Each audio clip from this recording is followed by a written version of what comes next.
I am unbelievably jamming to that beat, and I want to have my co-host come in as well. Paul, how are you tonight, sir? It's funny because we have no idea what we're going to talk about. Didn't even talk about it, right? My Didn't even text do it. Mario's like, hey, because my wife wasn't feeling well yesterday. He's like, hey, Paul, I'm like, yeah, I'm good to go. 9:30. All right. Then he calls me. He's like, do you want me to schedule the show? I was like, yeah, go ahead. No subject. No, nothing. Nothing. Yeah, So no, we go are ahead. absolutely going to be going through this episode as you guys are, but obviously the preliminaries that we have in the beginning, you could find all of our stuff on TikTok, Twitter, Instagram, and Facebook. Tonight's show is sponsored by Mr. Rogers Homes in association with Crier Media. That's crier.co.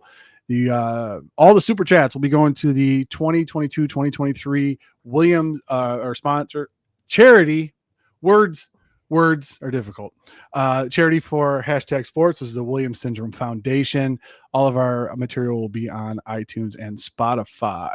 Hello, everyone in the chat, everyone at home. It is a wonderful Wednesday, and we're going to talk draft stuff, which is something that we kind of steer clear of. We actually have a mock draft simulator that we're going to go through with you guys. I went through it a couple of times just testing it out. I hate them. So I'm doing this for you guys, solely for you, because I can't stand mock drafts. But I'm, now that like Chat GPT is coming out, we should just say, who should the Bills draft at 27, Paul? I know, right? That's it. It's so I got to be honest with you. I messed around with those AI chats, and boy, are they interesting. So They're real interesting. crazy. I saw someone type in something like, you have to break up with your girlfriend, and they typed it into Chat GPT. And was like, I think we should continue our journeys individually and independently from now on, or Right. something like that. And I was like, oh my God. Anyway, that all being said, all of hashtag Nation and Bills Mafia, thank you for joining us tonight. And if you're listening to it on the replay, good morning, enjoy your coffee and whatnot. So, Paul, I wanted to show you something really quick. Yeah. That I thought was very fun. Well, not show you, but tell you really quick. Everyone was talking about, oh man, the Bills lost out on OBJ. It's oh no, he was a topic for a long time. And the unfortunate thing was you weren't going to get the 2015 OBJ. You were getting a guy coming off an ACL who hasn't played yet. So you were getting, you really don't know what. Paul, I will give the chat a guess to how many voided years are built into OBJ's contract. There's some terrible wide receiver contracts out there, and the OBJ one is like right there. Like, oh my God. The man doesn't have knees left. Like, listen, you sell a car that blows out tires that much. He signed a 1-year deal with 4 voided years in it. It's got 4 years that don't exist. And the 1 year, $11 million on the cap in 2024. He's not even going to be on the team. That's going to be unbelievably glorious. I'm like, could you imagine if Brandon Beane did that? Oh God. If that was the cost of OBJ, like the real true cost of OBJ, good for him for saying no thanks. Exactly. Yeah. I mean, good for him. You look at it, it's, the guy's going to be 35. He's got like a Bobby Bonilla contract deal on July 1st every year. Yeah. And here's the thing, it's not guaranteed. So Baltimore, the contract's fully guaranteed, by the way, right? So there's no way for Baltimore to recoup against injury. Nope. Nothing. Nope. They gave it to him as a signing bonus. The whole contract's a signing bonus, right? Like, that's crazy. They gave him $13.8 million. I just want to remind everybody that this was a guy who 3 years ago, was in New York posting pictures of himself with multiple women in a hotel room, smashing a pizza with what clearly looked like cocaine on the bed. And this is where we are. I mean, people like Tony Montana. I mean, Get out of here with that. I will. Shall we get to the topic of the evening, my friend? I will. But I just thought that was really funny. If that was the real cost of OBJ, as Paul said, you're better off. You're better off. You know, I don't know what it is, Mar, but that's OBJ's not the only one. Like Chris Godwin's got like some absurd amount. He's going to cost the Bucs like $18 million next year. He's not even going to be on the team. Like Mike Evans is the same way. Like both those contracts have incredible voided years. And then you look at Buffalo, and Brandon Beane uses voided years every now and again. But I mean, good God, you can't do that. It kills you. It does, because eventually you end up like Mickey Loomis down in New Orleans. You have voided years built in. You're paying for a team that doesn't exist. Mm-hmm. Like, what are you doing? Like, I don't understand that. Like, oh God. Anyway, it's hey, Vita Vega. But he brings up a great point. He did ask for his payment in crypto, and then the market tanked. He wanted to be paid in crypto, thinking he was making it big. Should have asked him to be, can I get my salary in NFTs? I've heard enough. Okay, so we are going to go through a mock simulator with you guys, and we're going to have a little fun with it. But Paul, I got to say, the name that's been coming up a lot was Jack Campbell, I think, at 27. Mm-hmm. I don't trust, you guys can quote me on this, I don't trust Brandon Beane to draft linebackers. I'm sorry. I apologize to you guys. The two linebackers that he had that were worth anything were Matt Milano and Tremaine Edmonds. Edmonds is in Chicago now. Ooh. Milano was drafted by Whaling Scouting Department. Well, Doug Whaley Scouting Department. Mm-hmm. You can quote me on that. I don't care. I will eat my words if he drafts a stud linebacker this year outside of the first round. But for me, you look at him, Paul. You look at who he's drafted at linebacker. Listen, Jack Campbell is 6'5". He's going to draft him. Do they have it? He's going to draft. He's going to draft. Like, it's not, this isn't rocket science, Mario. Like, oh, are you tall, a tall middle linebacker? Oh, okay. No, he's an actual middle. Like with Tremaine, you didn't get that when you drafted him. He was an edge pressure guy, and he had been his entire college career. Jack Campbell's a true Mike at 6'5". So like, I get the fit, right? Like he's going to be a good run defender. You know, like he's going to be fine. He's going to do fine. But, you know, I don't see him as a first round pick. Like he's a Mike at 6'5". Like the intangibles say he's there, but he's sort of like a upper echelon second round guy. But Buffalo doesn't have that pick, right? Yes. Like yes. He's like an upper third second round guy, but Buffalo doesn't own that pick. So if you're Buffalo, what do? I've been of the mindset that Buffalo is more likely to trade down than trade up. You know, it's just the way I feel Beane's going to play this, right? I feel like he's going to be conservative and trade down. He might stay, right? But I don't know, man. Like Jack Campbell just checks all the boxes for a need, but you don't want Buffalo drafting for need. That's how you got AJ Epinesa. Oh, stop it. Stop. No, don't do this. The truth is the truth, Mario. Don't do this.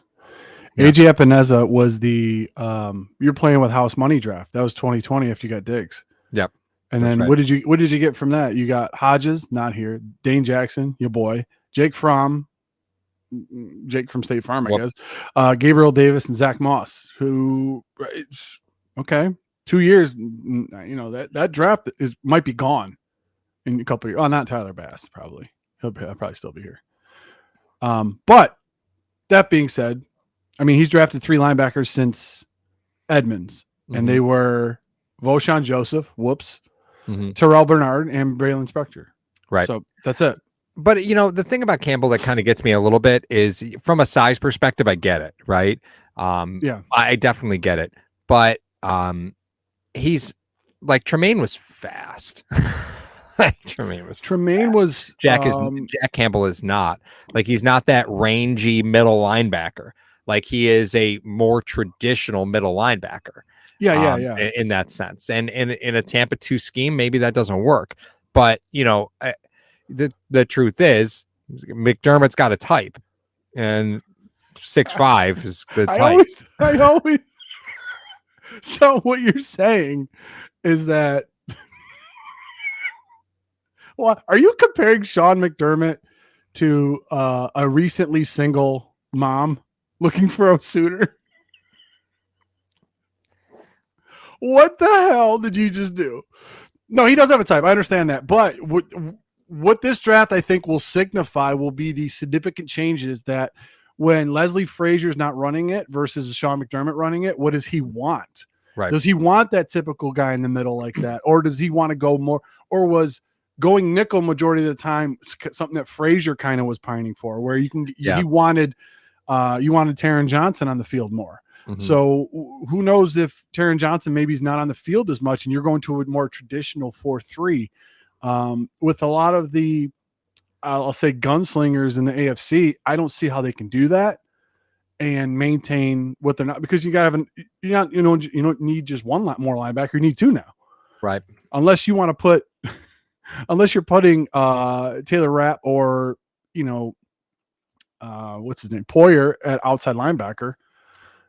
Well, listen, I don't want to take a big old dump on the Big Ten, but I'm gonna. You like the Big Ten? I do like the Big Ten. You do like I do like the Big Ten, but I don't, as I said, I don't want to take a big dump on the Big Ten because I do like the Big Ten conference, right? I'm listening. But Jack Campbell was rated 86th out of linebackers with 300 plus snaps in 2022 in coverage. In passer rating allowed, he was 86th on 300 plus snaps. Like again, right? Like, yes, I get it. That's no, but I mean, there's some concerns there, right? From what you're going to ask him to do. Again, on paper, probably fits a need. I don't think you want to draft for need. I think that makes you a bad football team when you start drafting for need. I think you look and say, we need the best player at whatever position is there for us. Like, you have your guys, you try and go get your guys. When you can't get your guys, you shouldn't draft for need. You end up burying yourselves. But in 2022, 42 targets, 39 receptions. Like, I don't know if that's what you're looking for. Did he have 39 tackles? With those 19. What? No. 19 in coverage. Yeah. Somebody else said it earlier. They said I'm out on him. I might be out on him. Right. What are you drinking there, Paul? That's a squirt. That's a squirt. Yeah. You're so cute. I love it. You know what? Anyway. Grapefruit pop is a little underrated. The weather's starting to pick up a little bit, right? It's a nice day outside. Yeah, I'll take ruby red Kolsch, and then you could have the squirt. Tony B do I know that Camarada's down the street has squirt on tap? So guys, we're going to go into mock draft. Now we're going to be presented with obviously some trades here and there. Mm-hmm. Paul, how do you want to work this to start it off? Do you want to go no trades, or do you want to evaluate each trade and say that's worth it, it's not worth it, blah, blah, blah? I think we should look at, what is the possible cost? Like, let's look at scenarios, right? So if we wanted to go up, what would that look like? If we wanted to jump back, what would that look like? I think that kind of stuff is fun. I think it could be dominating though, right? So I don't want to spend too much time on it. Well, I only selected 4 rounds. I didn't want to go. Okay, we're not going into, Southwest Missouri State wide receiver. That's a great value in the 7th round. We're not doing that. Okay. I figured we go just past the compensatory picks. I think that makes sense. So if we're going to do trades and stuff like that. So fast speed, 4 rounds. Obviously, we're going to go with the Bills. Let's draft. Let's do this. All right. So here is our board. If you guys can read it. Whoa, that thing's flying. All right. Well, you selected fast. So I did select fast. So we have 3 trade offers on the board right now. Obviously, I can't see who was picked throughout this entire thing. Bijan Robinson went 29 to Dallas. It's on the left-hand side, Mario. Listen, I'm not going to be here forever. 26. No. But I'm saying, like, why are we getting offered these trades? Because of who picked before us. You know what I mean? Stuff like that. So I got you. So for the 27th pick, we are getting offered the 35th and the 79th, which is effectively the 2nd and 3rd round, I believe. Mm-hmm. But it's only 8 spots. Let's check the next offer from Cincinnati. You move down 1, but you pick up a 5th in 2024. Yeah. It's 1 spot. If you think that the Cincinnati doesn't have the needs that you have, that's I mean, I would. You just got to know you're going to be playing against that guy in a conference championship or divisional championship game. And then next, no, fuck that. Next, Next. You don't want. Oh yeah, let's trade with Kansas City. Yeah. For the 20. That worked Yeah, out last time, didn't it? Yeah, let's do another pick with Kansas City that involves 27. What a great idea. If you guys know, 27th pick Kansas City had in 2017 and traded up to get Patrick Mahomes. The Bills got Trey White and the resources to get Edmonds and Allen. Okay. I understand.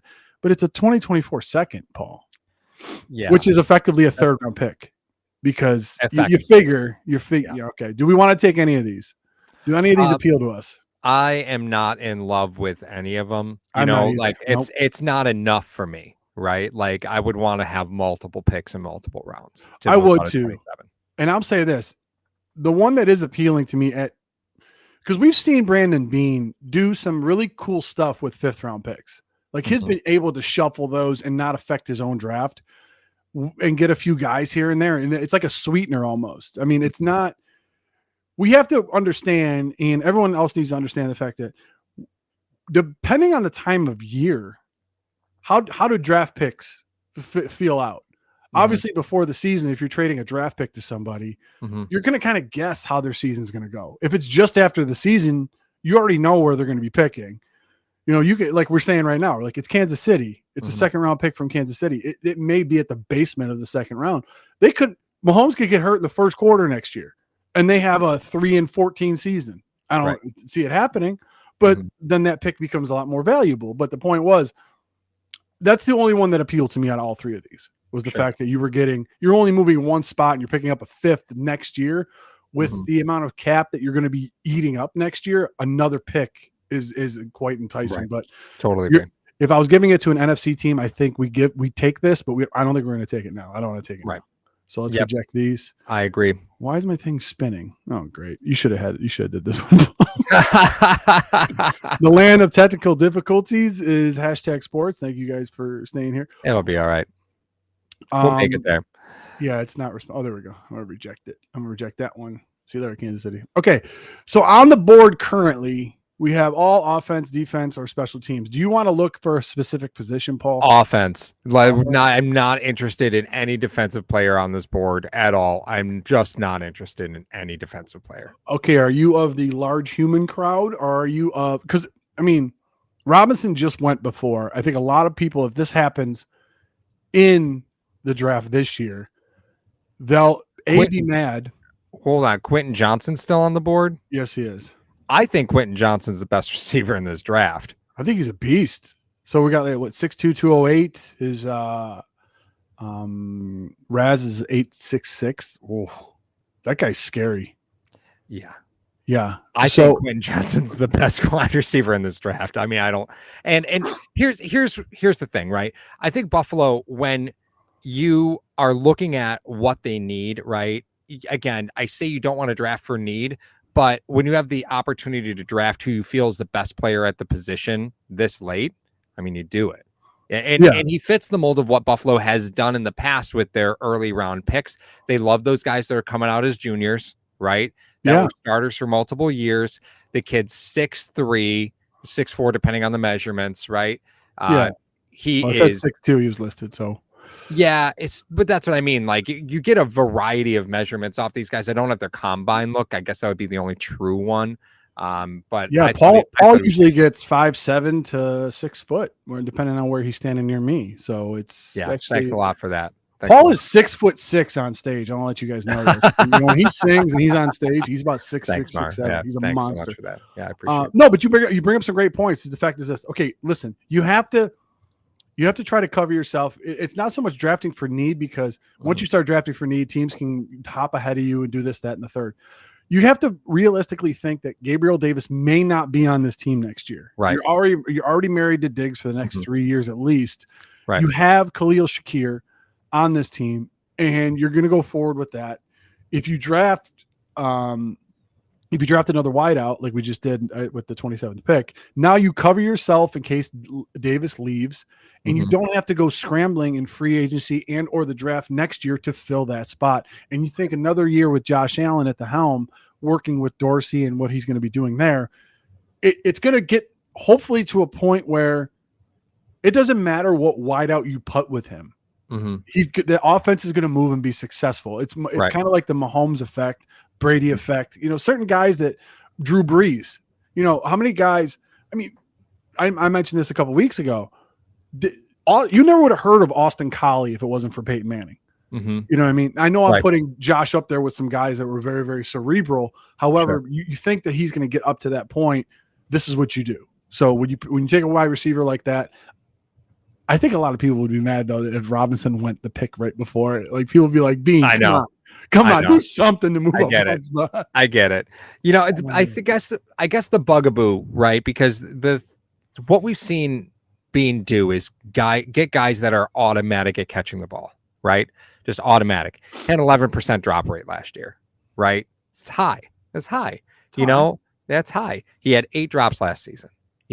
But I think some of the problems are one, like when you are asking him to get in the middle of the field, he's getting a little antsy, right, to run those routes in the middle of the field. I think Gabe Davis, the way that they utilized him, made it clear they have no intention on putting Gabe Davis in the middle of the field. Not at all. No. Right, exactly. So from a system standpoint, Quentin Johnson's a perfect marriage. If he's on the board, you're foolish not to take him. I would put him on the outside. I put Davis on the outside, and I would put Shakir and Diggs on the inside all day and move them around. Yep, totally. There's no slot corner that can stay with Diggs. I don't care who you're talking about. You can pick the team, and I will make an argument that Diggs will embarrass any of those guys. Right. So that's fine. All right. So we now have another trade offer in the second round, pick 59 for $74.98. I think those are both third-round picks, Paul, if I'm not mistaken. Yeah, I don't think Buffalo can afford to not get some love here. But pick 59. Yes. Okay. So I don't think we could afford to drop down that many picks. I don't see Wyatt Teller's name with those picks. You want to give them back to us? Yeah, I think this is a no take back policy. Wyatt, I miss you. All right, let's reject this one and see who we have on the board. Do you want to stay with the offense? Do you want to get a large human in front of Josh, or do you want to go on the defensive side of the ball to try to replace what could effectively be you losing 3 defensive linemen next year? Yeah, I think that's an interesting conversation, right? Yeah, right. Yeah. Because your defensive line is sneakily thin from a contract cycle standpoint, right? Like you're a little lighter than you have been because of the way that you cycled in your contracts. You also don't have middle linebacker right now. So I don't think you could just straight lock in offense. Although I think if you're Buffalo, you're looking at what can I get on that offensive line, right? Like what can I get? I feel like you kind of have to look defense here initially. Okay. Defense. Okay. So let's go defense. I mean, we're going to the chat. We right there he is. We're just talking about Jack Campbell, and there's homeboy right there staring at you in the face. Well, I got a question for you though, Paul. At what point? Because at some point on the field, you have to. The guy has to do it. You said we talked about his coverage abilities just a minute ago, and it wasn't anything that I was very, very impressed with. But at what point do you say the value for this pick is just too great? Is there anything? Do you just say, okay, if he's there in the third, we'll take him, or do you say, because of what I've seen on tape, I don't want him at all? I think there's value for what you're going to look for in a player here because they've bargain basement shopped this position in the past, right? So the value of the position that we've seen from them. So Mar, in their draft history, when they've taken linebackers that are still on the team, right? Yeah. In their draft history, where has that been, right? So there's a couple. The names of them are just escaping me right now. Terrell Dodson, and who's the one they just picked last season? Second round. Did we pick a linebacker in the second round? The name escapes me. I don't remember who it was. Cook was last year. Yeah, no. I'm talking about linebacker, bud. Oh, Bernard was third round. Yeah, third round. Okay, and Dodson was fifth. Dodson was a fifth rounder. Dodson was. I'm scrolling. I don't see his name on here. Was he drafted? Okay. Or was he just picked up? Okay. Well, that's fine. Can I not see his name? What the heck is wrong with me? No, I don't just see don't him. remember. I just don't remember. I don't see his name. Okay. So you look at the. I'll just go right down. We'll go to the last 5 drafts. It was a running back, defensive lineman, running back, tackle, inside linebacker, or Edmonds was the last inside linebacker they took, with effectively the second first-round pick. They didn't have a second-round pick that year, but second overall pick. Then they took Cody Ford in 2019. They took Zach Moss in 2020. They took Boogie Basham in 2021, and they took James Cook last year. So is this the position where they want to effectively take another running back? You have Damian Harris, Naeem Hines, and James Cook right now. I don't think you burn a second-round pick on a running back. Yeah, I don't think so. No, I don't think you do. I think you definitely have to go defense, but I'm interested to see what the chat. Yeah, Dotson was undrafted. Yeah. Thank you, Vita and Elvis. Appreciate that. So we'll talk about that a little bit later, Jamel. Odds of us going to get Devin White. I talked to Paul. Talk about that. That was yesterday. We'll talk about that. Campbell in the second round, not the first. That's the thing. I don't know if does his stock change if he's in the second round. I don't understand that. And with the way that Paul and I discussed earlier, the way that Bean has drafted linebackers in the past, he just goes for athletic freaks. Campbell, what? 6'5"? Yep. He is. I want my thing like, oh God, I hate the way this freezes all the time. I mean, we got to discuss it anyway, but so you think that after the Buffalo Bills take a wide receiver, the first round pick that we did, do they go first round or do they go defense, number one? Number two, which level do they go? They obviously locked down the secondary this offseason. So you end up getting Rapp and Poyer back. You don't know what's going on with Hyde. Hyde said he could have been playing if they went to the Super Bowl. We don't know how his status is. Obviously, you may have Rapp and Poyer back there for a while. You lost Tremaine Edmonds. You ended up solidifying the beef up front. Where do you go? Do you go second level here? And if it's not Campbell, who? I mean, so I agree that the value for pick here is tough, but I would not say that Buffalo would be immune from drafting. I mean, I can't imagine them going corner again, right? But they just get so corner happy sometimes. They reinforce that position over and over and over again. They do. There's a kid from Mississippi State, Emmanuel Forbes. He's on the board. Kid's a ball hawk. Like it's just what he does. He's just a straight ball hawk. But primarily man coverage. You know how this goes, right? Primarily man coverage guy. But he's a total ball hawk. So I don't know if they really loved Elam last year, but I don't think they jump off that bridge that soon. They're just too dedicated to their guys. You get a corner, I'm going to punch my screen. Yeah. He's a $166. I know. 6 feet tall. Paul, I know. Come on. I know. Believe me, I know. A stiff wind would knock him over, honestly. 14 picks, 17 pass breakups. Okay, I'm listening.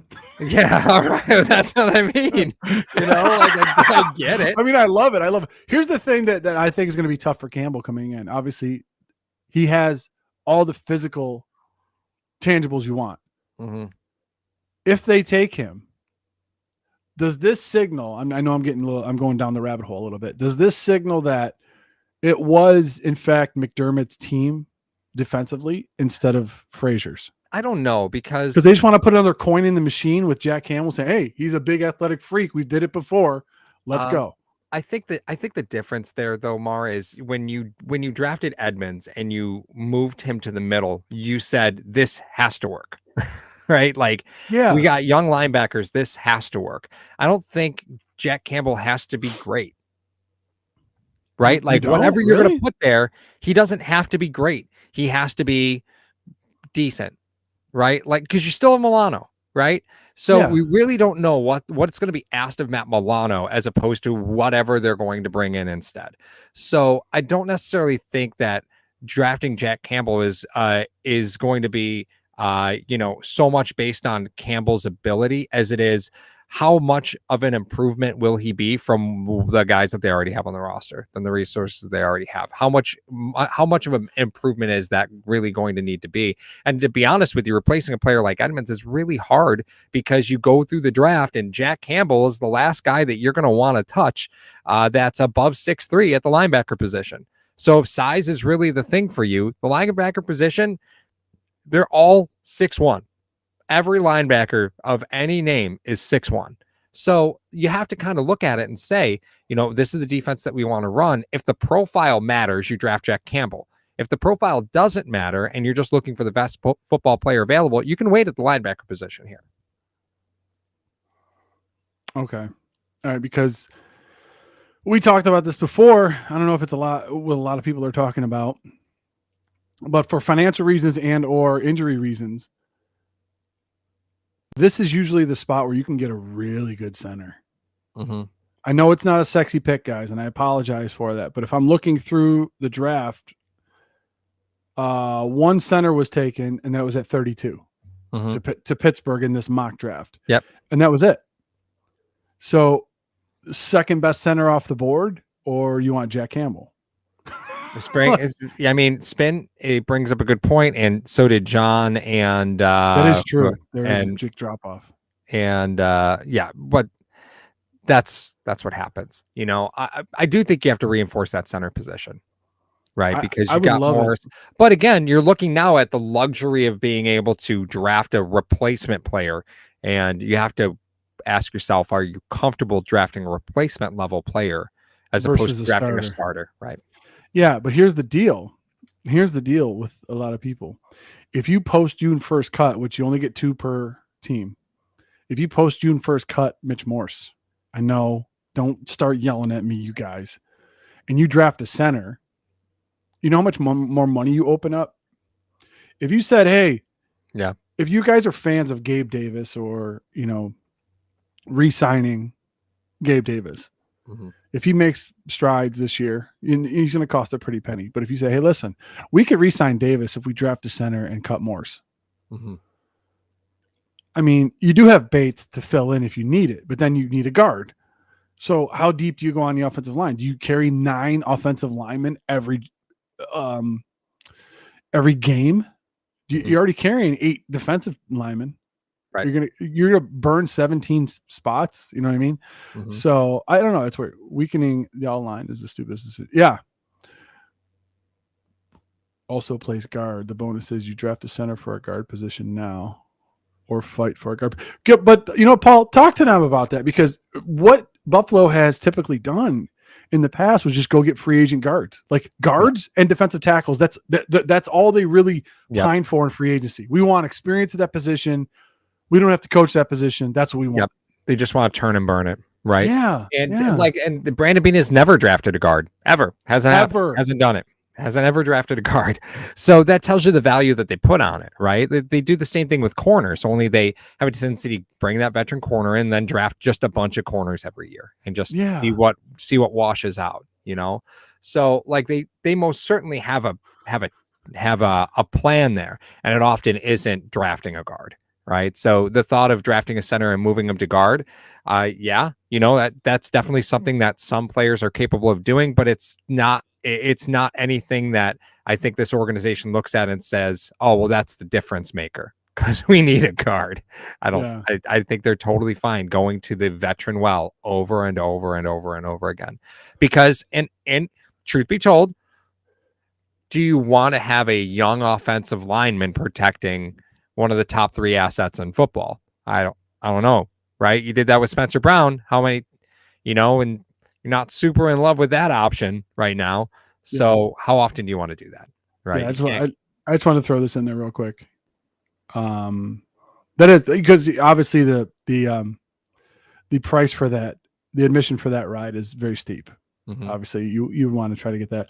I thought Wyatt Teller was in the 2017 draft, but Daniel Gowrie says Beane drafted Wyatt Teller. He did. That was the Josh Allen draft. I thought it was the draft before that. I thought that was the draft before that. Yeah. That's what's confusing me, because I thought Wyatt Teller was drafted in 2017. Nope, 2018. Yeah. Weird, right? How did I get that wrong? I don't know. It was weird because he got traded like he immediately in 2019 to get the assets for. I thought he never has been. He would never draft one either. But that's interesting.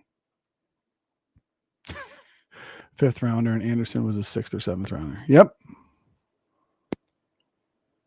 Paul, I think you muted yourself.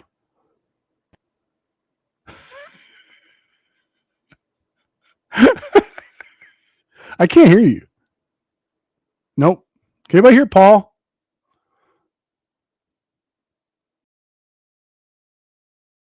The Mandela effect. It definitely was. You there? There we go. Okay. I don't know what I did. I don't know. You just got all excited that Bean actually drafted a guard. But let's think about it, though. 5th round. 5th round pick. Yeah. After Sear and Neal. So it just shows you but I think your point still holds, Paul, is the fact that his value of drafting a guard is not high. Yeah. Especially in the 2nd round. Right. So if we're gonna take a look at this, I want Paul to admit you admit Brett screwed Brett. That's always coming up. So we went with the wide receiver in the 1st round. We are gonna go defense here, but who? I mean, I like some of these edge rushers. I like the idea of drafting a center. That's just me, though. I know the consensus won't like that. However, you got at some point you have to look at the long-term effect here. Mitch Morse is your only guy on the starting lineup that is over 30 on the offensive side of the ball. You have to think about that. I know a couple guys are up against the cusp there, but your 2 centers are one of 4 guys on your offense that are over 30. Mm-hmm. Yep. You want to talk about getting younger and cycling out that position. I would love a center here. I know nobody else that's watching this or listening to this wants a center. They want Jack Campbell. If you go for a center over Jack Campbell, there's going to be rioting a little bit. I think. And truthfully speaking, like we've talked about it before, right? Like if you love the profile and the profile is what matters, yeah, then draft Jack Campbell. I don't have a problem doing it. Right? It fills a need. It's fine. Whoops. Sorry. I hit the wrong button. Are you serious? We got a center from Wisconsin, guys. I apologize. I went to hit his draft profile and I clicked on him.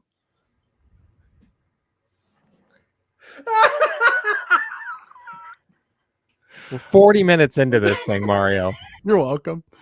I wonder if Campbell. Yep, he went to Arizona.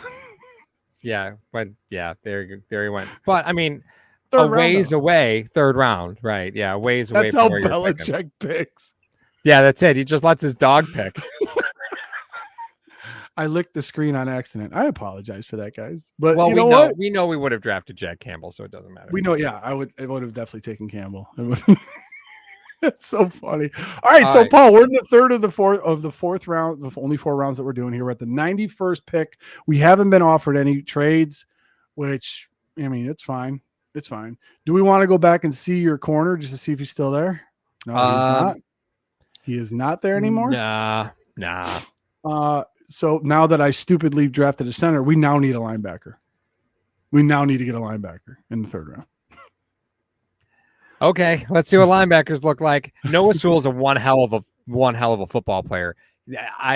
He's a little smaller. I say a little smaller. He's 6'1", right? But a very heady linebacker. Like when you talk about here's a guy. Here's a guy. Here's a guy. I love that. That's what people say when they're like, hold on, I just need a second to gather my thoughts. No, Noah Sewell is a very heady player. Yes. He is, again, an actual middle, right? Yeah. He can blitz for you, which Buffalo really didn't use very much of. But Penei Sewell's younger brother, right? So again, football family, that matters to Buffalo. Can we just back that up real quick? I want to talk about football this. Families matter to the Buffalo Bills. Like if it's not brothers, right? It's pedigree, right? They love players who parents were college athletes, parents were former professional athletes, any sport, they don't care, right? Professional volleyball player, don't care, right? They love the pedigree. And it's one of those underplayed dynamics that Buffalo uses that other teams don't. And I don't know if it's because it fits the, sports are clearly important to the family because the pedigree from the parents is there. So they kind of think, well, the kids know no different than to be professional athletes. This is their job. They understand this. This is a culture thing, right? Maybe it's that, or maybe it's not, right? They're looking for the best genetics that they can get out of a kid. Right. Right. Yeah. But the problem with Sewell is I don't love him in coverage. And in the NFL, you throw the ball 45 times a game, right? Very true. So I don't love him in coverage. He is fun to watch. He's all over the place. He is all over the place. I love that. But I don't love him in coverage. I don't love. Okay, you don't love him in coverage. You could conceivably go back to playing nickel and have him rush. Sure. If you're not getting the kind of push that you got last year too, because something else has to be done. Something else has to be done with this defense, because when Von Miller went out, there was a severe drop in pressures that you were getting on the quarterback. Great point. Absolutely true. So if you can get that pressure when Von isn't on the field, then when he's on the field, it opens up so much more of your defense. So if you want to run that nickel look and you want to put Milano and what you've described to me as another Milano on the field, tackling machine, can get in and out of spaces. You want to put Milano and Sewell on the field with a nickel look, I'd be happy with that. Okay. This may have been a happy accident. Like what happened. Like I know some people were saying, just pretend like you drafted Campbell, but obviously all the other picks the butterfly effect would happen. Right. Like, who knows what would fall. So I'm going to take Sewell here. Hopefully you guys, and if you guys, don't think that Brandon Beane, it believes in pedigree, Google James Cook. So I'm going to take Sewell. MP with the savage Elam's father played didn't make him any better. The Rook. Oh, that is funny. What is this? They're giving us players now? What is this? Pick 130 for 153 and 175 and cornerback T. Jackson.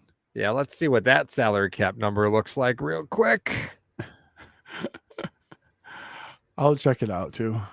So yeah, that's interesting to me. I guess I've never seen a player before. Yeah, I haven't seen that. I didn't know that they did that. Which is that? Why do I not know who this player is? Hold on. Only Jackson's Dane. It says T. Jackson. Yeah, I don't understand. I don't even see this player on their roster. Yeah, no, there's no Jackson on Tampa. Or Buffalo. The only one is Dane. Let's just reject that. All right, we're done. All right, so now we've done 3 rounds. We have a linebacker, we have a center, and we have a wide receiver. With the fourth round pick, he was Brady's ball boy. They don't need him anymore. Where would you like to go, Paul? If you're in the 4th round, you're Brandon Beane. You haven't made any trades up or down. You've rejected a few trades. Jonathan Mingo just went. I'll wait for you to say your maybe the Mingo ate your baby. When Barcavius Mingo is being drafted. We'll dust off that old joke. That's fine. So the point is, we're going. Tampa released him 2 weeks ago. That's phenomenal. That is phenomenal. I don't even need to fact check that. No, that checks out. Okay, Sean Tucker, a running back from Syracuse. You don't think they're going to go running back at all? Do you think they're going to go running back at all in this draft? No, I mean maybe in the later rounds to get, because I know they signed Damian Harris to kind of be that bull, right? Yeah. Like I get that, but I don't think so. Was Harris signed to take heat off of Allen? Or do you think he was signed because they're thinking, yeah, we missed this inside of the tackles? Mm-hmm. You think that was the second reason, was it? Or a mixture of both? Yeah, no, I mean, Damian Harris is a fun player to have, right? But I think you need a little bulk at that position, right? And besides, you're not committed to Damian Harris. So if there's a player that you absolutely love, you could still go ahead and draft him, right? You're not really committed to Damian Harris. Yeah. All right, so Spin. Sean Tucker would be the last Bills RB because he's the worst pass blocker in the entire running back class. last round. I mean, I'm seeing in the chat where I'm seeing tight end or one right? tech.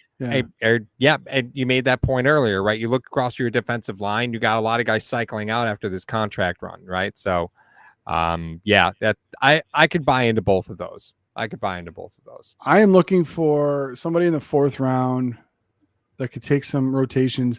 The first 4 guys I've clicked on have not even broken 300 in weight. Oh yeah, no. So we can just move right on from that. The 5th one, no. Let's try the 6th. Nope. Like, I know you guys think I'm being petty with this. I'm not even looking at the names, but the reason why you're in a Ed Oliver situation is because you drafted an undersized defensive tackle. Right. You want a guy that's 330, that's literally plugging up stuff in the middle there. Right. So it doesn't seem like a lot of those guys, if they did go, they would be way ahead of where they were supposed to go. A couple of people said tight ends. Tight end out of Michigan, 6'5", 251, had a RAS of 9.86. Luke Schoonmaker. I would like to take a 1 tech, but I don't know if 4th round would be one that I would do it for. Let's see. Who's that horse that was pushing the sled? I saw it over Twitter. I can't remember his name. I don't go on Twitter, Mario. Come on now. That guy was a beast. You know I'm not on Twitter. If any of y'all in the chat know his name. The guy that they did all the tight ends pushing the sled, and only one guy was like moving it like Thanos. Everyone else was like just chopping their feet. He was the 3rd round pick. We took Sewell. Noah Sewell. Guys, visible. Oh. Luke is a blocking tight end and a damn good one. Ooh, piece of candy. He had a pretty good RAS score, though. So about a guy that's athletic. I mean, obviously, it doesn't matter because it seems like he's still at 45 targets, though, Mar. Like I know that's not a ton, right? Across the college season, Dawson Knox. Enough. Yeah, Dawson Knox didn't have a lot either, and he's an athletic freak.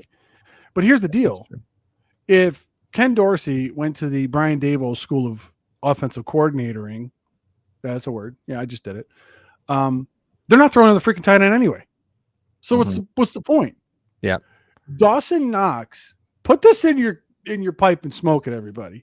Dawson Knox could be the viable 2nd target on this team. He could. I think he could. I think from the tight end position, though, you have to kind of look at what you're really looking for, right? Do you need another receiving threat? Because, if you do, like, Josh Weil from Cincinnati is probably a better idea there. But if you're looking for, sort of a more run blocking tight end, not a run blocking tight end, but more of that, that because Buffalo's carried those guys every season. Yes. You have the tight ends that are really not there to be primary pass catchers, right? And they carry them every season. But again, those guys are always available, right? Like, do you really need to put a 4th round pick on renewing that position?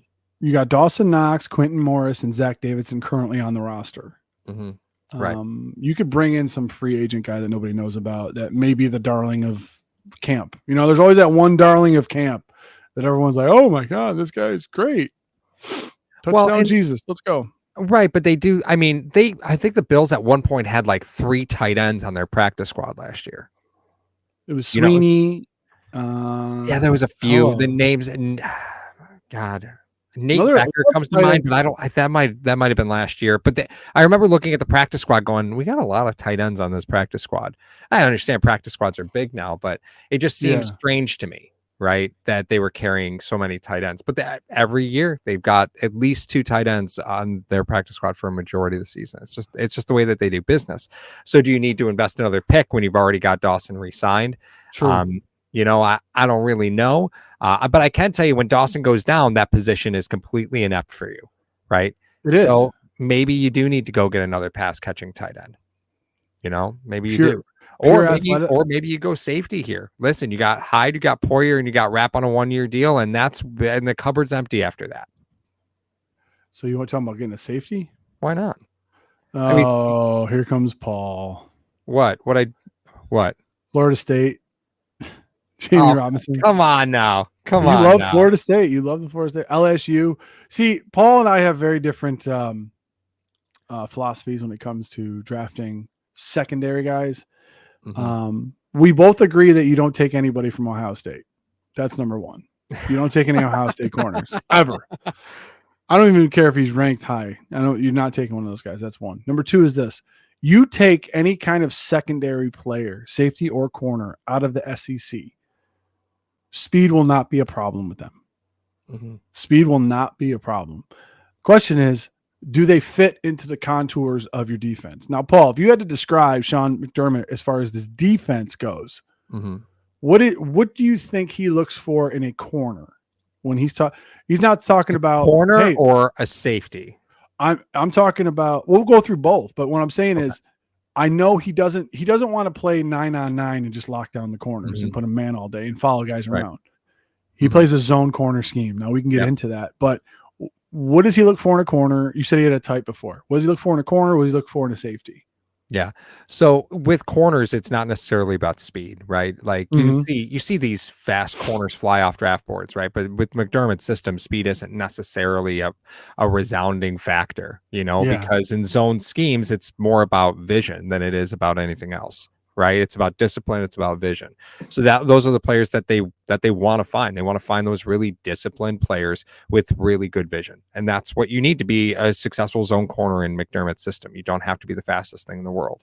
And you've seen players who you've never heard of be successful in this defensive system because they're smart players who don't try to do too much, right? A conservative player often does you well in a Sean McDermott system. And that's frustrating to try and draft that. Right, because normally those are the players like, you're like, who's this guy? Like, what? Who is this? I've never heard of him. Right? Are you going to pull out another major league quote? I was, but I've already dropped enough. I've already dropped enough bomb on the stream. It happens when you drink squirt. I don't know what's in that squirt. But from a safety standpoint, I think you're looking at a polar opposite, right? Hyper aggressive players from the safety position. And that's why a player like Jamie Robinson fits, because first off, he's here and he might be here. Like, this is a realistic spot for him to land. Again, profile fit is a little weird because a lot of teams don't want those super aggressive safeties, but Jamie might be one of the best tacklers at the position in the draft. But for his career, are you ready? In his career, 633 snaps in the box, 759 deep snaps, 1,300 snaps from the slot. So he's played everywhere. Wow. Right. And when you're looking at the fourth round, versatility usually doesn't go to the fourth round. Right. Yeah, that's what I'm saying. So from a fit standpoint, this one fits. Plus, you look at your current roster, as we talked about before, you got Poyer, you got Rapp, you got Hyde. They were talking about moving, what's his name? Who are they talking about moving back there? I think they have Cam Lewis.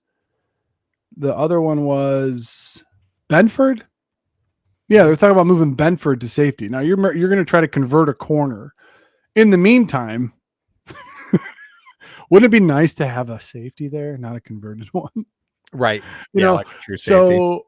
So I mean, I like that simply for the fact that if you come into next offseason and you have one safety on your team, everyone knows what you're going to be gunning for. Mm-hmm. Right.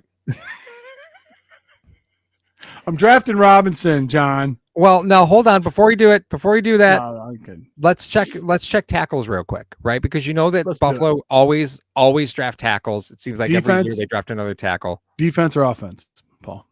Oh, sorry, offensive tackles. Okay, let's go. We got Wanya Morris, Jordan McFadden, Jackson Kirkland, Connor Galvin, and Earl Bostic are the top 5 that we have currently. Give me a second on Kirkland because I seem. Gee, I wonder why you want Kirkland, Paul. What? Guys, wait for it. He'll figure it out in a second what I'm talking about. Where'd Kirkland play, Paul? Washington. Yeah, I do love Washington. Good program, guys. Paul would draft the entire the entire Washington Huskies. That's a good program. It's a good program. That's why I know the name. That's what it is. Uh-oh. We lost Mario. Did we officially lose Washington Mario? team. Yeah, I would. What happened? I don't know. I froze up for a sec. Oh yeah. Now here's the thing, Paul. When you get into the 4th round, is it about where you played at that point? I think that has to come into play, right? Like would they take, because we know that, I'm sorry, I'll just get this point out real quick. We know they like taking guys.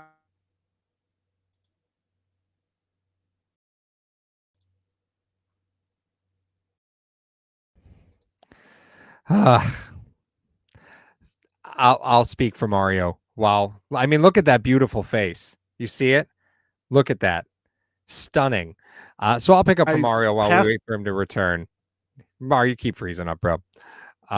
So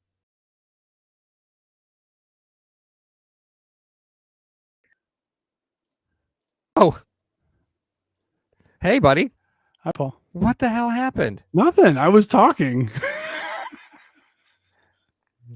It was the internet couldn't handle it, right? Is that was it Mad Max? Was it Mad Max?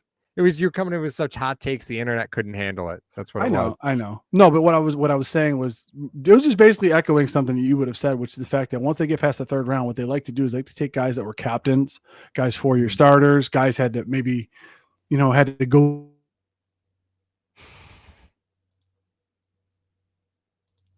through some stuff, maybe guys.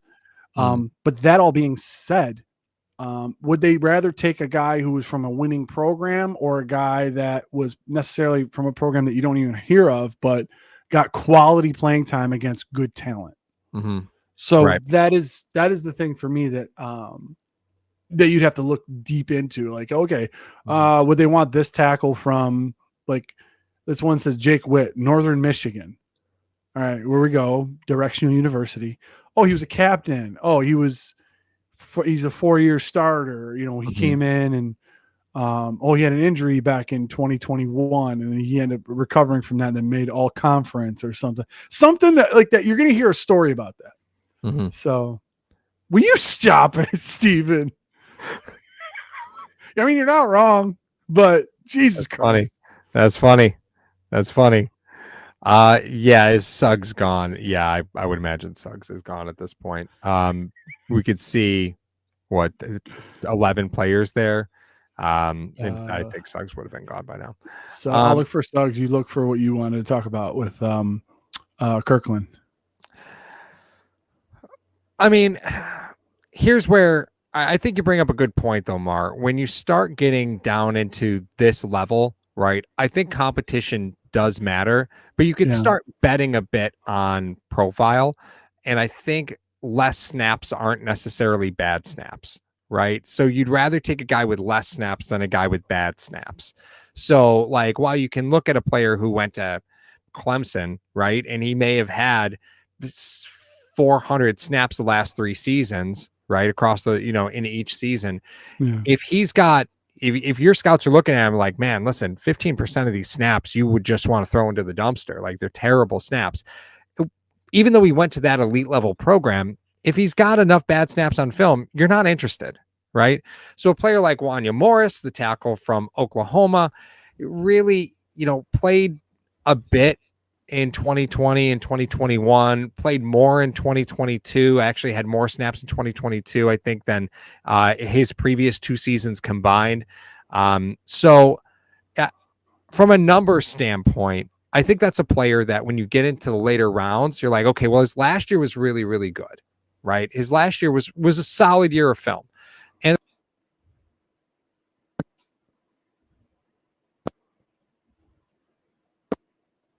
you went mute, Paul.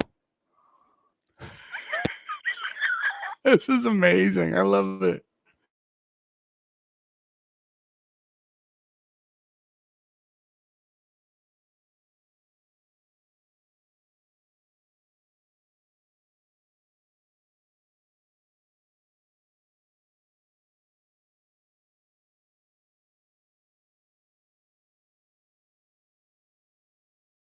Mario.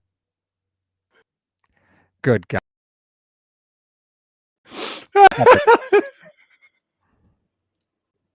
This can't be us, right? This has to be the system. It's gotta be the streaming software. It can't be us.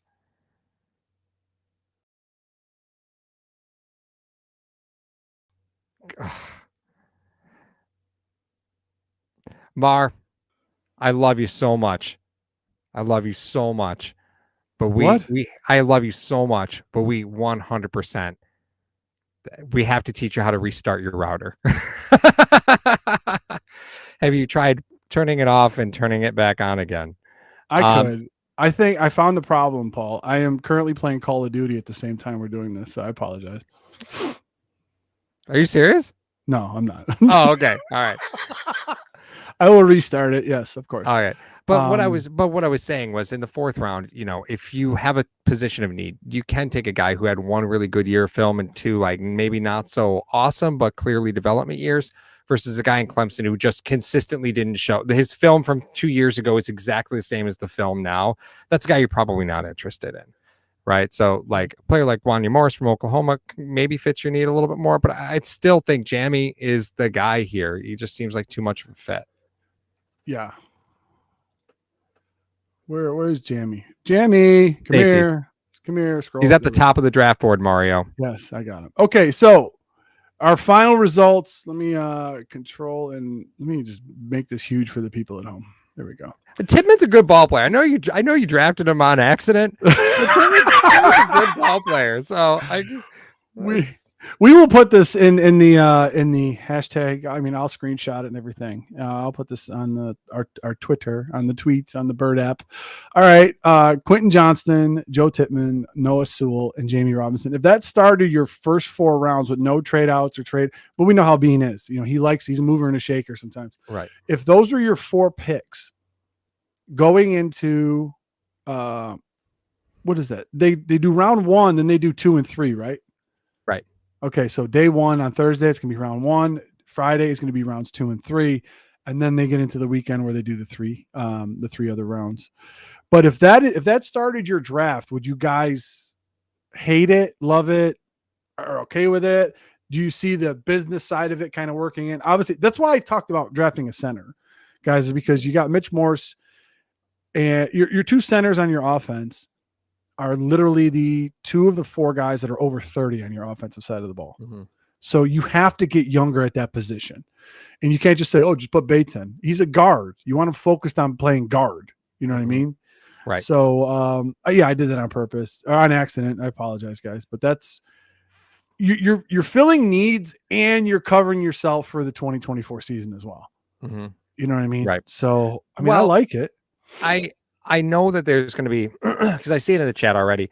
Some people really love Zay Flowers. And when you compare Quentin Johnston against Zay Flowers, we're talking polar opposites, right? Like Quentin Johnston's like 6'2", Zay Flowers is like 5'9", right? So we're talking totally different profiles for players.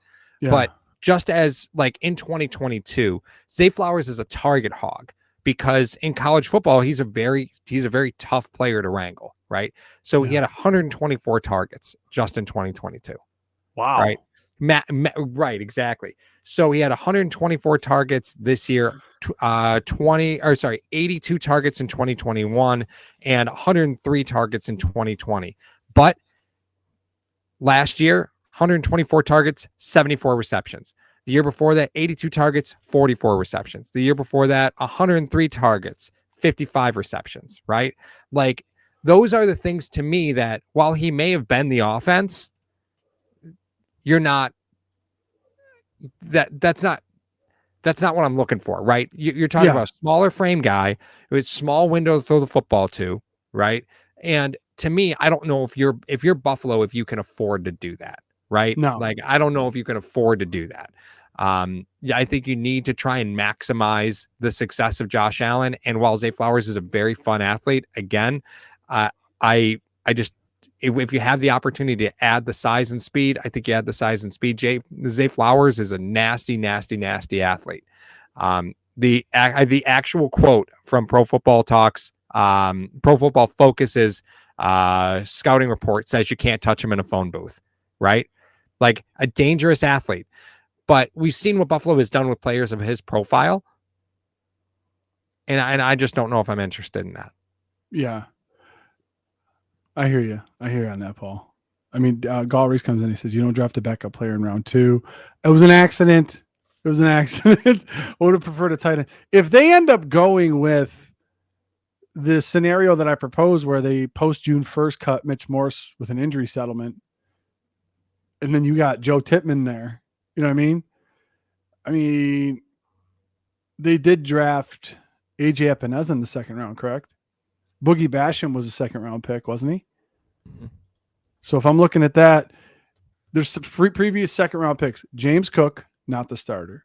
Boogie Basham, not the starter. AJ Epineza, not the starter. Cody Ford, not the starter.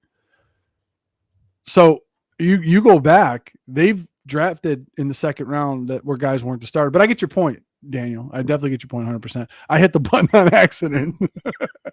But Apex comes in and said, this is solid. I like other guys, but I wouldn't hate this. You know, it's weird because this is the reason we never do this, because there's so many, we could literally go live every night for an hour and not cover all the draft simulations that would happen. That's right. But it's Mario's computer could send a rocket to the moon. I built it. It's his internet. Shut up, Paul.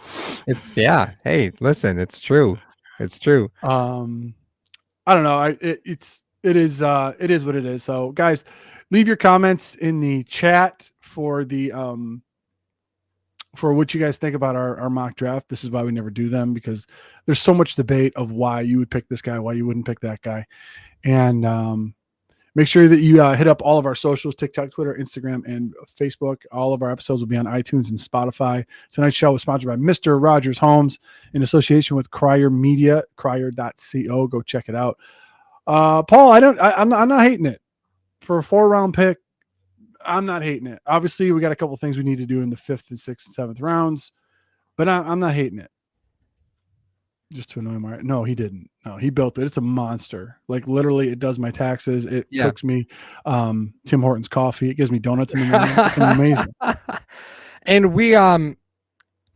we are going to cover the draft, right? We are covering the draft. I wanted to talk to you before, Paul. We're in front of company, Paul. Okay. I wanted to talk to you first about it. Yeah, we'll do something. But yeah, we will have a couple surprises up our proverbial sleeves for you guys.